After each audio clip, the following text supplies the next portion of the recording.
Yo, what's up? It's another episode of Neptune Sunday. It's your boy B Moss. If you are a real fan, a true follower, you'll see there's like a little bit of a change of scenery here. It's because I am blessed to be celebrating the holidays in Florida at my uncle's house with my mom, my wife, and some other family. So excited about that. Happy holidays to everybody watching. But wrapping up the year, just wanted to make sure we do our annual recap episode just to kind of talk about, which was actually like a really, really crazy big year in the Neptunes, Pharrell, Chad, Star Trek family universe. So, um, also a crazy year for me. This is my first year being a full time, like my first full year as a full time entrepreneur, which has been crazy. But the blessing of that freedom has allowed me to be outside and be in some spaces to honestly celebrate this year with the Star Trek Neptunes family, which we'll get to in a second.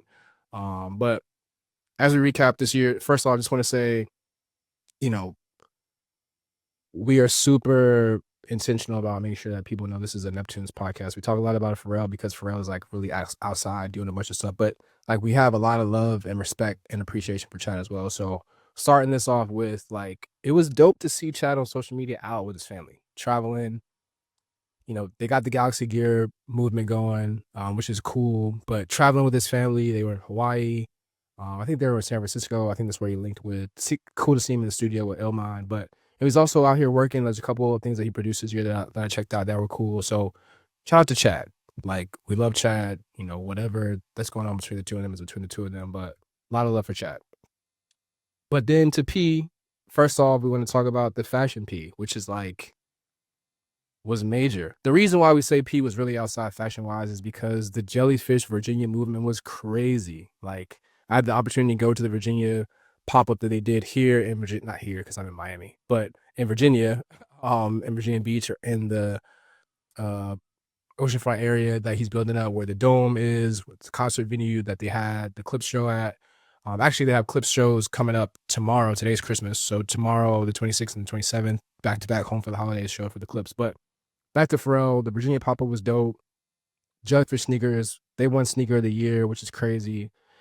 I'm not gonna say I'm not a big Adidas guy. I'm a Nike guy by the way I was raised by my brother, which if you follow me on social media, you saw me talk about that earlier too. But the Jellyfish sneakers are like, they're kind of fire. Like, they're bulky, but like at the same time, they still are very much like active outdoor running type sneakers. So shout out to Pharrell and Jellyfish and the whole Virginia movement. I was blessed to be able to get one of the Virginia shirts sent to me. So if you see me in pictures wearing it at the Grammy Museum event in early December, that was dope. So shout out to them for sending me a shirt. I appreciate it.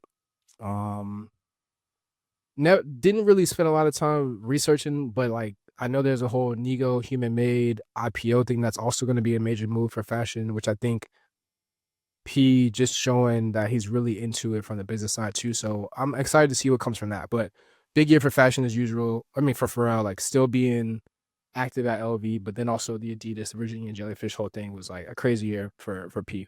Jellyfish won sneaker of the year, which is a big deal.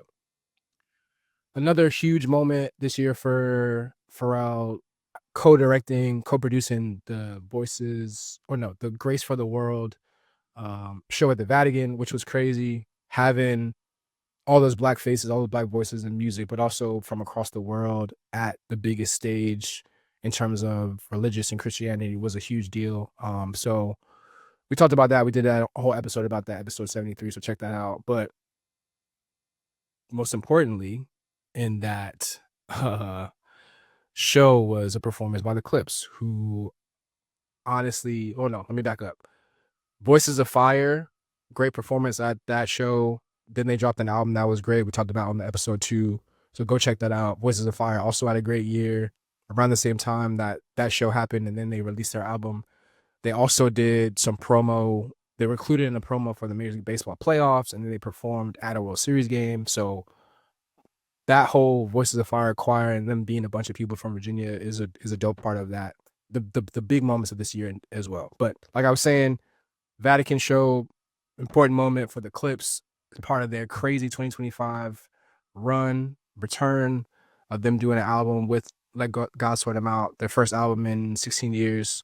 And what a crazy, just like from the rollout to just like, I mean, we talked about the speculation about the album when I did the 50th anniversary episode at the end of last year, talking about the 50th anniversary of Till the Casket Drops.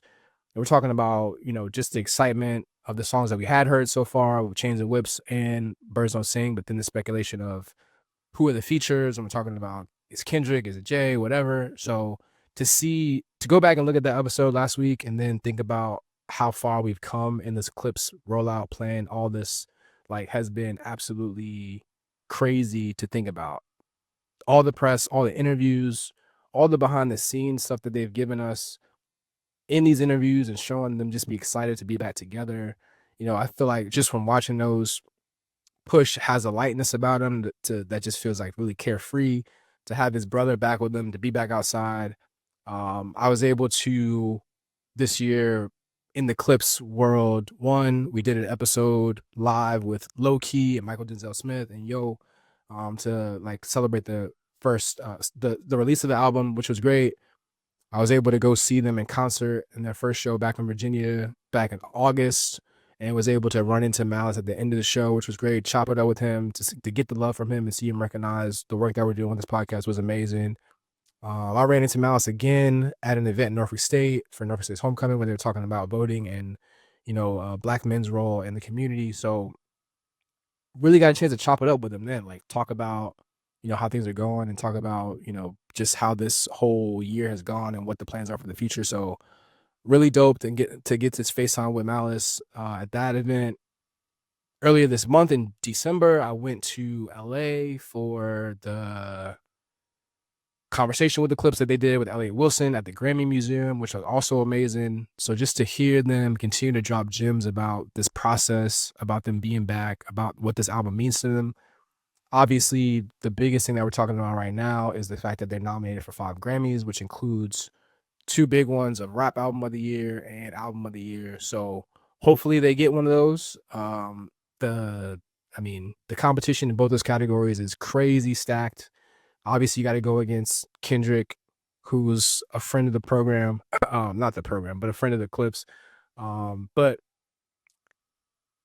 best of luck to them, man. And so hasn't been announced yet. If you're watching this, you'll be the first one to know. We are working on hopefully hosting a Grammy party somewhere in Virginia very soon. We'll be getting that information out, but we want to be able to celebrate this moment for the Clipse, but also for our guy Skills, Mad Skills, who's from Richmond, who is an icon, pioneer for hip hop in Virginia, and just really want to make sure we celebrate how big this moment is. The fact that the Clipse are up for 5 is a big deal, and then Mad Skills is nominated for the second year in a row for the spoken word album. And most importantly, like Skills has enlisted the help of a big group of people that are from Virginia, from Richmond, to help contribute to that album. So it could be a big night for us. Pharrell is also getting I think he's getting the Dr. Dre award the night before. So Grammy weekend is going to be big for Virginia. So like we wanted to make sure that we had a presence, even though we can't go to LA, but like we want to celebrate it in Virginia. So look out for information about that event happening on the Grammy night on February 1st. Would love to see you come out if you're in 7x7 or wherever it's going to be. I haven't decided that yet, but just be ready.